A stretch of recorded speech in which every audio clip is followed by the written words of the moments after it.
Selanjutnya, pada video kali ini kita akan melanjutkan membahas mengenai turunan fungsi implisit. Nah, sebelum membahas turunan dari fungsi implisit, kita definisikan dulu apa itu fungsi implisit. Nah, yang pertama, kita memiliki dua jenis fungsi, yaitu fungsi yang eksplisit dan fungsi yang implisit. Nah, apa perbedaannya? Fungsi yang eksplisit itu jika hubungan antara variabel y dan x itu dapat dituliskan sebagai bentuk y sama dengan fx.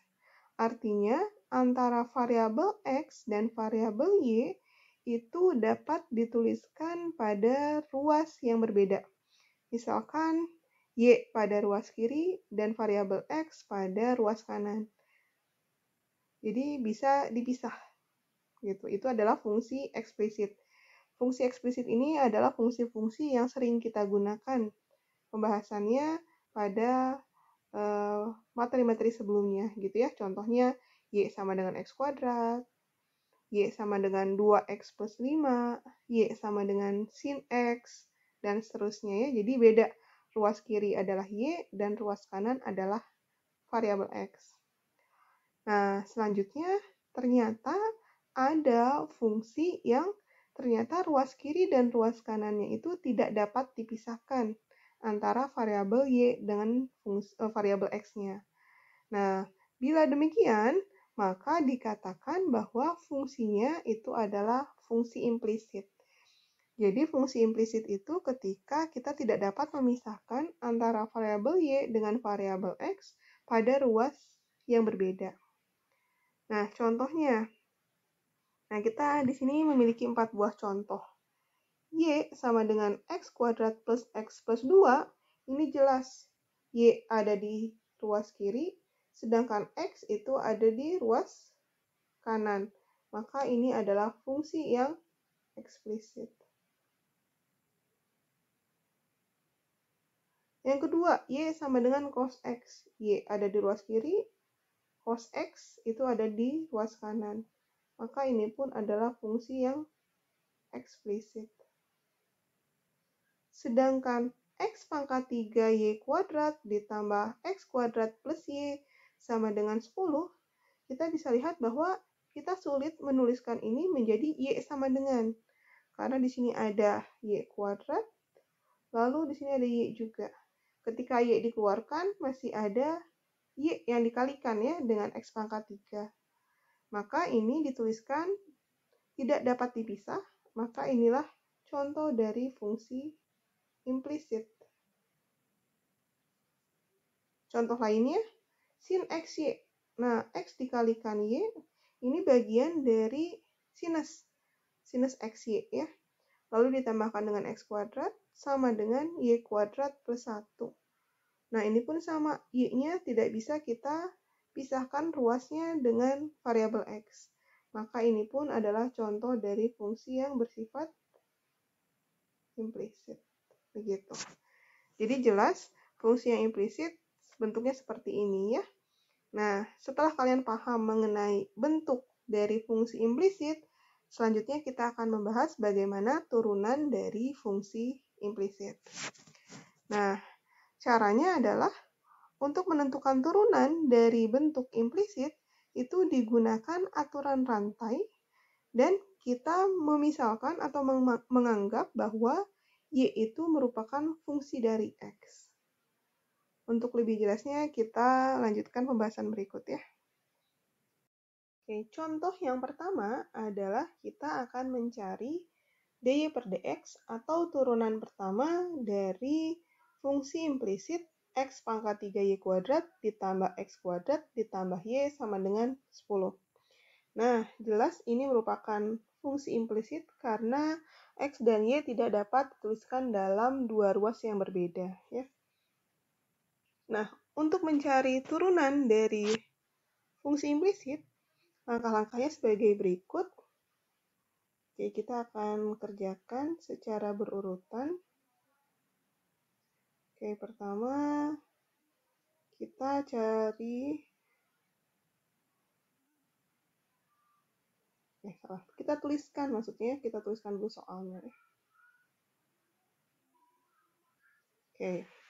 Nah, tujuan kita mencari turunan pertama itu adalah kita akan mencari turunan terhadap variabel x, alias dy per dx ya. Jadi fungsi y kita turunkan terhadap variabel x. Nah, artinya kedua ruas itu perlu diturunkan. Jadi langkah pertama kita tuliskan turunan terhadap x gitu ya, alias dx dari ruas kiri, yaitu x pangkat 3 y kuadrat ditambah x kuadrat ditambah y. Ketika ruas kiri diturunkan terhadap x, maka ruas kanan pun diturunkan terhadap x, alias dx ya. Jadi kedua ruas kita turunkan seperti ini ya, dx.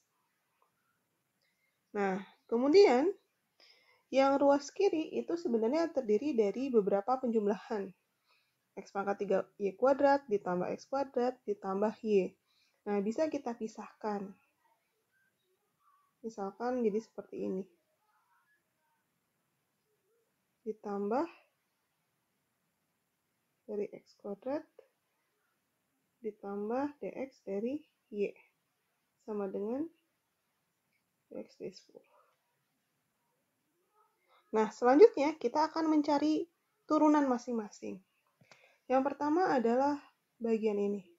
Turunan dari x pangkat 3 y kuadrat. Kita turunkan terhadap x. Nah, di sini karena kita memiliki variabel x dan y, maka kita misalkan y ini merupakan fungsi dari x. Artinya kita memiliki perkalian x pangkat 3 dikalikan y kuadrat. Begitu. Jadi di sini sebenarnya bentuknya adalah x pangkat 3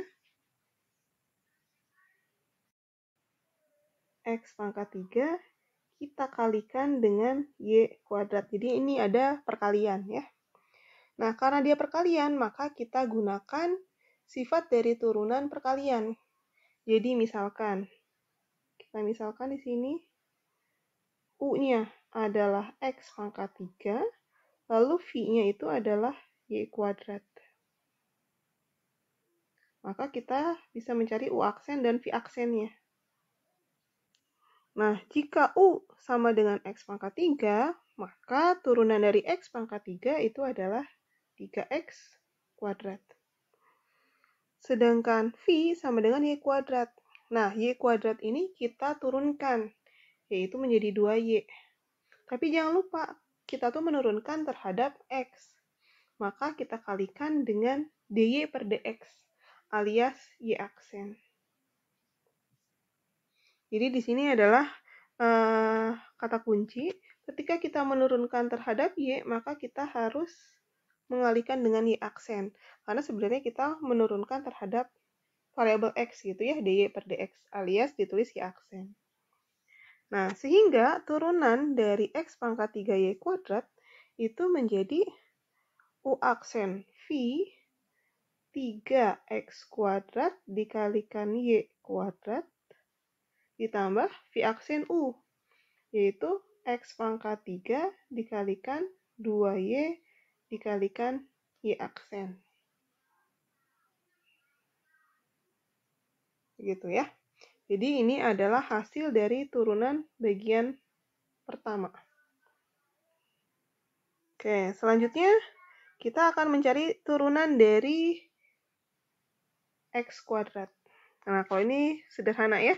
Turunan dari x kuadrat itu adalah 2x. Selesai.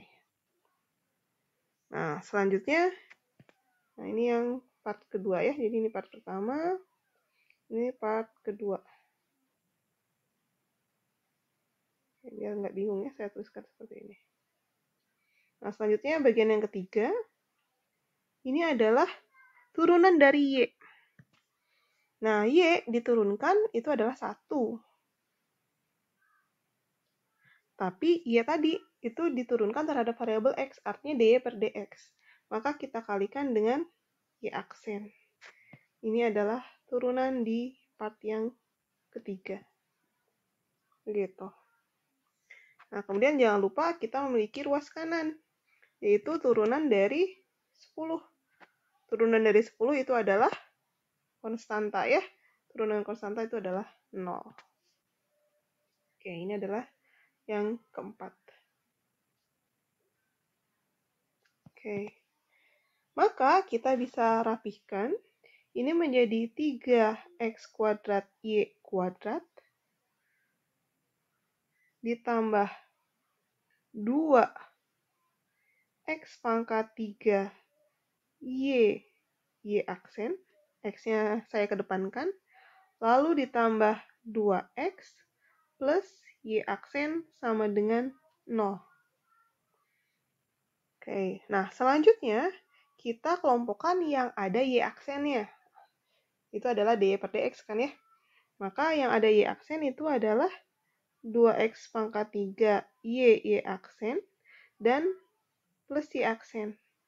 Sisanya yang tidak ada y aksen kita pindahkan ke ruas kanan. Maka menjadi minus 3x kuadrat y kuadrat min 2x. Nah, kemudian y aksen ini kita keluarkan, kita faktorkan sebenarnya. Jadi y aksen kita kalikan dengan 2x pangkat 3y plus 1.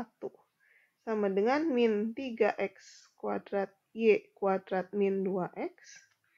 Nah, sekarang kita bisa peroleh y aksen alias dy per dx itu adalah min 3x kuadrat y kuadrat min 2x dibagi dengan 2x pangkat 3y plus 1.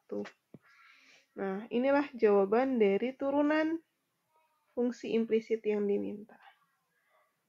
Ya, kurang lebih caranya seperti itu ya untuk mencari turunan implisit dari soal pertama. Oke, yang di slide ya kurang lebih sama ya. Urutannya saja kebalik ya dalam penulisannya. Min 2x dikurangi 3x kuadrat y kuadrat dibagi dengan 2x pangkat 3y plus 1. Oke, sama ya. Berikutnya, kita akan membahas soal yang lain, yaitu tentukan dy per dx dari bentuk implisit sin xy ditambah x kuadrat sama dengan y kuadrat plus 1. Oke, di sini kita akan tuliskan dulu soalnya, yaitu soal nomor 2 ya. Sin xy. Nah, kita lihat bahwa sin xy ini antara variabel x dan y tidak dapat dipisahkan ya.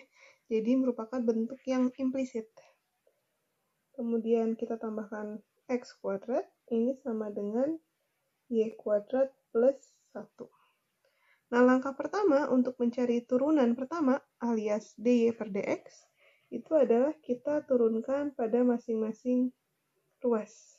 Pertama adalah turunan dari sin xy, lalu kita tambahkan turunan dari x kuadrat, sama dengan turunan dari, ini bisa kita gabungkan ya, y kuadrat plus 1. Oke, nah sekarang kita akan membahas yang bagian pertama, yaitu turunan dari sin xy. Nah, di sini terlihat bahwa kita akan menurunkan suatu fungsi sinus yang di dalamnya itu adalah perkalian x kali y. Gitu ya. Jadi bagaimana hasil turunannya? Turunan dari sin xy itu adalah cos xy. Tapi jangan lupa kita harus kalikan dengan turunan dalamnya. Nah, turunan dalamnya itu adalah x dikalikan y. Jadi y ini menjadi suatu fungsi. Maka kita misalkan U itu adalah X, dan V itu adalah Y. Maka kita memiliki U aksen itu sama dengan 1, sedangkan V aksen itu sama dengan turunan dari Y, yaitu 1. Tapi kita kalikan dengan Y aksen, gitu ya. Jadi turunan dari Y kan Y aksen ya, gitu. Nah, sehingga kita bisa tuliskan, jadi turunan dalam dari XY itu adalah U aksen V ditambah V aksen U. Maka di sini kita kalikan dengan Y ditambah dengan XY aksen. Gitu ya. Jadi ini adalah turunan bagian pertama. Oke, selanjutnya kita tambah dengan turunan part yang kedua, yaitu x kuadrat. Turunan dari x kuadrat mudah, yaitu adalah 2x ya. Oke, ini adalah bagian kedua. Oke, ruas kiri selesai, kita lanjut ke ruas kanan. Turunan dari y kuadrat plus 1 itu adalah turunan dari 2y itu adalah bukan 2y, y kuadrat itu adalah 2y. Tapi harus kita kalikan dengan y aksen. Jadi setiap kita menurunkan dari fungsi y, maka kita kalikan dengan y aksen. Lalu turunan dari 1 itu adalah 0, karena 1 adalah konstanta.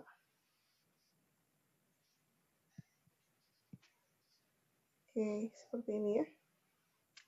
Nah, sehingga kita bisa rapihkan, ini adalah cos xy dikalikan dengan y plus xy aksen ditambah 2x itu sama dengan 2y y aksen. Nah, selanjutnya kita bisa jabarkan yang cos xy ini ya. Ini menjadi y cos xy ditambah xy aksen cos xy ditambah 2x sama dengan 2y y aksen. Sekarang kita kelompokkan yang memiliki y aksen, yaitu xy aksen cos xy dikurangi 2y y aksen sama dengan min y cos xy dikurangi 2x, begitu ya. Yang tidak ada y aksen di ruas kanan. Oke, selanjutnya y aksen kita keluarkan. Maka kita kalikan dengan x cos xy dikurangi 2y sama dengan min y cos xy min 2x. Sehingga y aksen alias dy per dx, y aksen itu dy per dx ya, itu sama dengan min y cos xy min 2x kita bagi dengan x cos xy dikurangi 2y. Ya, kurang lebih seperti ini untuk menjawab turunan pertama dari bentuk implisit pada soal ini.